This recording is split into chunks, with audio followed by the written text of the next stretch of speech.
Now, for a more in-depth analysis into these latest developments, we have with us Professor Kim Hyun-wook from the Korea National Diplomatic Academy. Professor Kim, it's good to have you with us again. Thank you. Now, as we saw in that last report, President Trump met with North Korean senior official Kim Yong-chol last week, but he interestingly said that a deal might not be reached in one go at the summit on June 12th, and that several meetings might be needed afterwards. Does this suggest that Trump has perhaps given up on a one-shot denuclearization deal that he talked about before, and possibly even going for some sort of phased approach that North Korea have been suggesting? Well, I think ultimately, yes. I think the current, moves by the states to approach North Korean denuclearization seems to be a little bit more phased than the original plan of one-shot game, because what the U.S. requested was to have all the maybe 20 nuclear warheads in North Korea to be taken out of North Korea and put in the territory of the United States.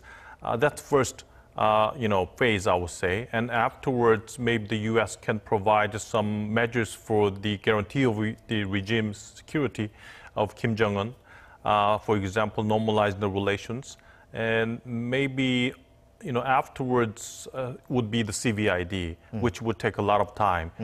The reality of a CVID is that it would not be, achieved in 3 months or 6 months. That's a long process. So maybe the U.S. wants to have, nuclear warheads, maybe 20, warheads to be taken out of North Korea and put in the United States territory.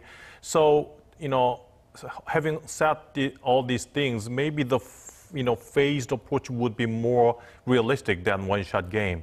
But I'm not sure what Trump mentioned.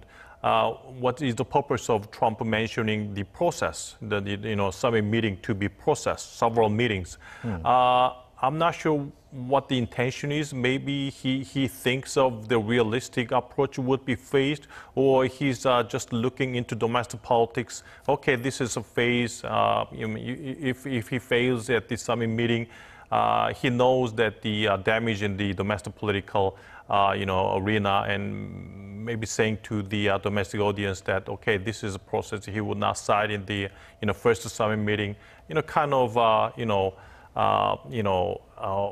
Saying, against what would not happen in the future. Do you think he's finally realized how difficult it is to deal with North Korea and how big a problem this is, and how many administrations previously have tried, but this is the reasons why it's failed, because it is so difficult and there's so many complications here?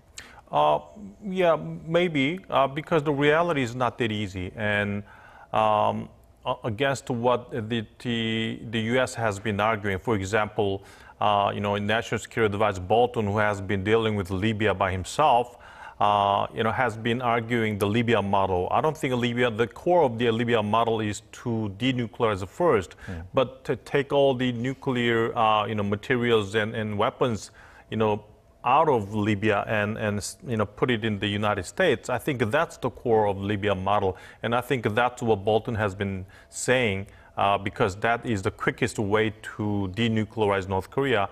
But even though that is the case, it's not easy to take out all the nuclear weapons inside North Korea. We have, the inspectors have to go in to the North Korea and check out what is the entire amount of nuclear weapons that North Korea possesses, which is not easy unless there is a true intention of North Korea to denuclearize itself.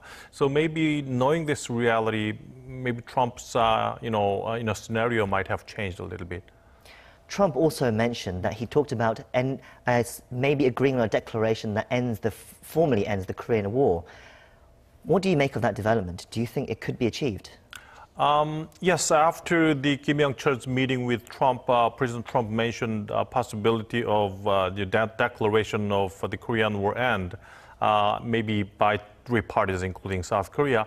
I was thinking why he's suddenly saying that. Maybe North Korea is kind of worrying about taking all the nuclear warheads at the first stance with no incentives received. So maybe North Korea wants to have some kinds of measures to guarantee its regime first. I don't know what kind of measures would be possible, but declaring the end of Korean War in the Korean Peninsula, I think that will be one kind of measures for the regime security guarantee for North Korea before taking out all the nuclear warheads out of North Korea. Because three countries get together, North Korea, South Korea, U.S., declare the end of Korean War. The declaration itself might have some kind of specific insight. For example, the U.S. anti-North Korea policy would be abolished. There will be, beginning of the normalizing the relationship, so on and so forth. And based upon that declaration, if the U.S. initiates all the, measures altogether, along with taking out the nuclear warheads out of North Korea, I think that would, there will be some way to guarantee the regime security for North Korea, I think. There's talk that the declaration might be signed the day after the US-North Korea summit, that there might be a trilateral summit with South Korea involved as well. How likely do you think that could be on the cards? I think it depends upon whether two countries, North Korea and the U.S., can strike a deal on June 12th. I mean, if they agree upon denuclearization of North Korea, if two leaders come, talk, discuss, and finally sign the agreement at the end of the June 12th, I think that would possibly lead to the declaration of the end of the Korean War next day. And all these kinds of scenarios all depends upon how two countries discuss and come up with agreements in the working level discussions. Now Ambassador Sung Kim is now at Panmunjom to talk with all the details of denuclearizing North Korea. And we have only for about 9 days. And if those working level people come up with an agreement, within the 9 days, maybe South Korea can join the, two leaders in Singapore for the declaration of the end of Korean War. That's what I was going to ask you next about. Those working level talks in Panmunjom right now between North Korea and the US, they're said to be continuing for a fifth round today. It seems to be taking longer than we first expected. Should we take that as a good sign or a bad sign? That's definitely a good sign because they were supposed to have some meetings at Panmunjom, but I think after second meeting, it was a little bit paused. And I think they were waiting for some signals from Washington, D.C. after, Trump's meeting with Kim Yong-chol. Kim Yong-chol brought the letter from Kim Jong-un to President Trump. We don't know what is inside the letter, but, I think after the meeting, Trump mentioned very positive things. Summit meeting will be processed. It will be a long process. Possibility of the declaration of the end of Korean War, all that kind of things, which signals that the big picture of agreement has been made between President Trump and Kim Yong-chol.